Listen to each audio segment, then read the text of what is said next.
ಮಚ್ಚಿ ಮಸಾಲ. ಎಂತ ಅಡಿಗೆಯ ರುಚಿಯಾಗೋ ರಹಸ್ಯವು 20 ರೂಪಾಯಿ. ತುಮಕೂರಿನಲ್ಲೂ ಸಚಿವ ನಾಗೇಂದ್ರ ರಾಜೀನಾಮೆಗೆ ಪಟ್ಟು ಹಿಡಿಯಲಾಗಿದೆ. ಜಿಲ್ಲಾಧಿಕಾರಿ ಕಚೇರಿ ಮುತ್ತಿಗೆಗೆ ಬಿಜೆಪಿ ಕಾರ್ಯಕರ್ತರು ಯತ್ನಿಸಿರೋದು. ಪೊಲೀಸರು ಹಾಗೂ ಕಾರ್ಯಕರ್ತರ ನಡುವೆ ತಳ್ಳಾಟ ನೂಕಾಟ ಆಗಿದೆ. ಇದೇ ಸಂದರ್ಭದಲ್ಲಿ ನೂರಾರು ಕಾರ್ಯಕರ್ತರನ್ನ ವಶಕ್ಕೆ ಪಡೆದಿದ್ದಾರೆ ಪೊಲೀಸರು. ನೋಡಿ, ತುಮಕೂರಿನಲ್ಲೂ ಕೂಡ ಸಚಿವ ನಾಗೇಂದ್ರ ರಾಜೀನಾಮೆಗೆ ಪಟ್ಟು ಹಿಡಿಯಲಾಗಿದೆ. ಬೇರೆ ಬೇರೆ ಜಿಲ್ಲೆಗಳಲ್ಲೂ ಈ ಥರದ ಪ್ರತಿಭಟನೆಯನ್ನ ಬಿಜೆಪಿಗರು ಹಮ್ಮಿಕೊಳ್ತಾ ಇರೋದು. ಜಿಲ್ಲಾಧಿಕಾರಿ ಕಚೇರಿ ಮುತ್ತಿಗೆಗೆ ಬಿಜೆಪಿ ಕಾರ್ಯಕರ್ತರು ಯತ್ನಿಸಿರೋದು. ಪೊಲೀಸರು ಹಾಗೂ ಕಾರ್ಯಕರ್ತರ ನಡುವೆ ಈ ಸಂದರ್ಭದಲ್ಲಿ ತಳ್ಳಾಟ ನೂಕಾಟ ಆಗಿದೆ. ನೂರಾರು ಕಾರ್ಯಕರ್ತರನ್ನ ವಶಕ್ಕೆ ಪಡೆದಿದ್ದಾರೆ ಈ ಸಂದರ್ಭದಲ್ಲಿ ಪೊಲೀಸರು. ಒಟ್ಟಿನಲ್ಲಿ ಬಿಜೆಪಿ ಪ್ಲಾನ್ ಮಾಡ್ಕೊಳ್ತಾ ಇದೆ, ಹೇಗೆಲ್ಲ ಸದನದ ಒಳಗೂ ಹೊರಗೂ ಬೇರೆ ಬೇರೆ ಜಿಲ್ಲೆಗಳಲ್ಲೂ ಪ್ರತಿಭಟನೆ ಮಾಡೋದ್ರ ಮುಖಾಂತರವಾಗಿ ಸರ್ಕಾರಕ್ಕೆ ಇಕ್ಕಟ್ಟಿಗೆ ಸಿಲುಕಿಸಬೇಕು ಅಂತ. ಇದು ತುಮಕೂರಿನ ದೃಶ್ಯ ನೀವು ನೋಡ್ತಾ ಇರೋದು. ಇಲ್ಲಿ ವಿಧಾನಸೌಧದಲ್ಲಿ ಬಿಜೆಪಿ ಕಾರ್ಯಕರ್ತರು ಪ್ರತಿಭಟನೆ ಮಾಡ್ತಾ ಇದ್ರು, ಬಿಜೆಪಿ ನಾಯಕರುಗಳು. ಈ ಕಡೆ ತುಮಕೂರಿನಲ್ಲೂ ಕೂಡ ಅದೇ ರೀತಿಯಾಗಿ ಪ್ರತಿಭಟನೆಯನ್ನ ಮಾಡಲಾಗ್ತಾ ಇತ್ತು. ಈ ಸಂದರ್ಭದಲ್ಲಿ ಪೊಲೀಸರು ಅವರನ್ನ ವಶಕ್ಕೆ ಪಡ್ಕೊಂಡಿದ್ದಾರೆ.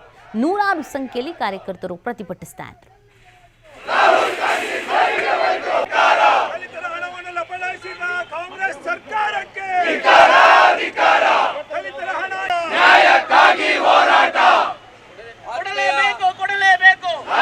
ಅಲ್ಲಿನ ಬಡವರಿಗೆ ಬೋರ್ವೆಲ್ ಕೊಡಿಸೋದಕ್ಕಿರ್ಬೋದು, ಸ್ವಂತ ಉದ್ಯೋಗಗಳನ್ನ ಪ್ರಾರಂಭಿಸತಕ್ಕಂಥ ಕೆಲಸಗಳಿಗೆ ಕೊಡ್ತಕ್ಕಂಥ ವಿನಿಯೋಗ ಆಗ್ತಕ್ಕಂಥ ಹಣವನ್ನ ಬೇರೆ ಬೇರೆ ಖಾತೆಗಳಿಗೆ ವರ್ಗಾವಣೆ ಮಾಡಿ ಅದರ ಮುಖಾಂತರ ಚುನಾವಣೆಗೆ ಬಳಸಿದ್ರ ವಿರುದ್ಧ ಈ ಹಿಂದೆ ಸಿದ್ದರಾಮಯ್ಯ ಸರ್ಕಾರದಲ್ಲಿ ಮಂತ್ರಿ ಆಗಿದ್ದಂಥ ನಾಗೇಂದ್ರರವರನ್ನ ಇಡಿ ಅವರು, ಸಿಬಿಐನವರು ಅವ್ರನ್ನ ಜೈಲಿಗೂ ಕಳಿಸಿದ್ದನ್ನು ನಾವೆಲ್ಲ ನೋಡಿದ್ದೇವೆ.